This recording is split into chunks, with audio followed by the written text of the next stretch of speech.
Escapists 2 is a 2D prison breakout game. It features a number of different prisons to get thrown into. It is your job to find a way out. Most prisons have a schedule which you are ordered to follow. There's roll call and breakfast followed by hours of obedience. What about second breakfast?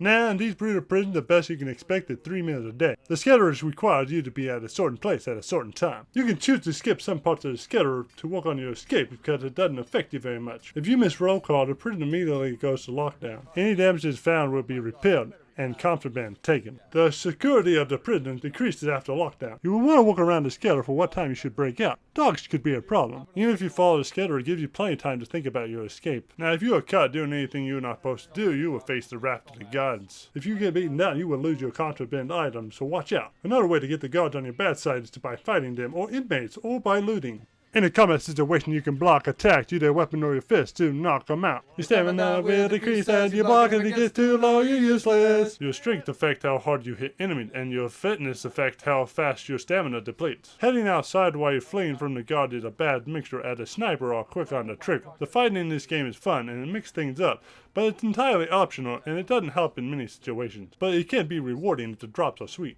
Speaking of drops, there are many to be had, from bodies and from plundering desks and cells and elsewhere in the prison. This takes a long time to loot all available desks, and your own desk has a limited space to store these items, as well as a hidden compartment. Playing co-op helps with holding items, but you run out of places to search much faster, and it takes a long time to get the components to craft the items you'll need to break out. The game already has a system for speeding up time while sleeping during lights out. We feel that this should also be possible during regular play in order to speed up time, as the pacing often feels broken as you just wait for time to pass. Otherwise, the looting system is solid and works well. Looted items are primarily useful for crafting tools. To craft, one must simply open an easy-to-use interface that can be accessed from anywhere, and add components to combine. You can also upgrade your breakout tools by adding more base components to your product. Components and other items can also be purchased from inmates who sell stuff. Speak with people with a coin over their head to see their stock. To get money, you can apply for a job within the prison to get a decent payout. These often require leveling your strength or intellect stat in order to do, which are simple to increase. If you do favors for certain inmates, which are essentially fetch quests, you will also be rewarded with money. The crafting works very well, but the tools degrade quickly, which requires you to make several duplicates in some cases. This can be frustrating because it just requires more time to break out, and in a real prison situation, one tool would last forever. I feel like they could have made them slightly harder to make, but not make them degrade.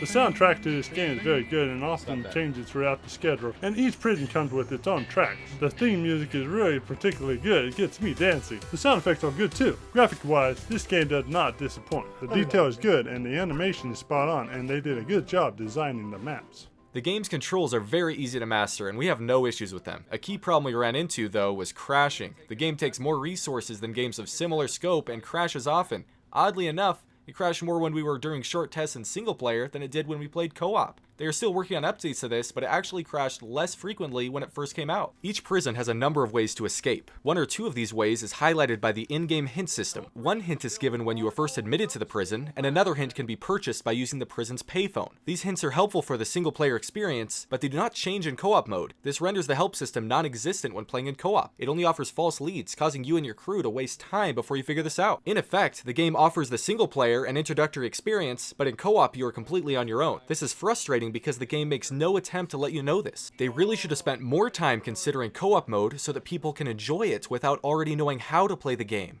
You cannot do a single player escape while playing co-op, or vice versa, and it is usually more difficult to escape in co-op than it is in single player, but this may not be true for all levels. It's fun to play with a friend because you share the same goal and resources, but the available escape options are limited. If you just want to do a primitive escape, it's easier in co-op. If you're not digging that, you must solve a greater puzzle to achieve freedom. In co-op, secondary player can join or leave on the fly. I ran into an issue where I was trapped in a parking lot with no way out. Fortunately, I was able to leave and respawn it myself. If the first player is abandoned by his teammates, he still only had access to co-op escape routes. Overall, this is a pretty good game. This would be a good game to pick up if you wanted to play solo first, and then later play co-op with a friend breaking out a different way. However, as a co-op game, it does not feel complete, and because the prisons start feeling similar to each other, it does not meet our expectations. This game is a 6 out of 10. The combat, looting, and crafting systems are fun and the systems work, but playing levels can get boring because the game has less to offer the more you play it. If you do enjoy it, and take breaks from the game, it does offer replayability because each prison has multiple ways to escape, each with a different end cutscene. The crashing puts a further damper on the experience, and they need to fix this in order to deserve our 6 out of 10. Wow.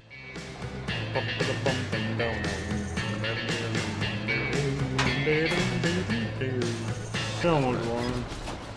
Yeah, I think that's It was a good, valiant effort.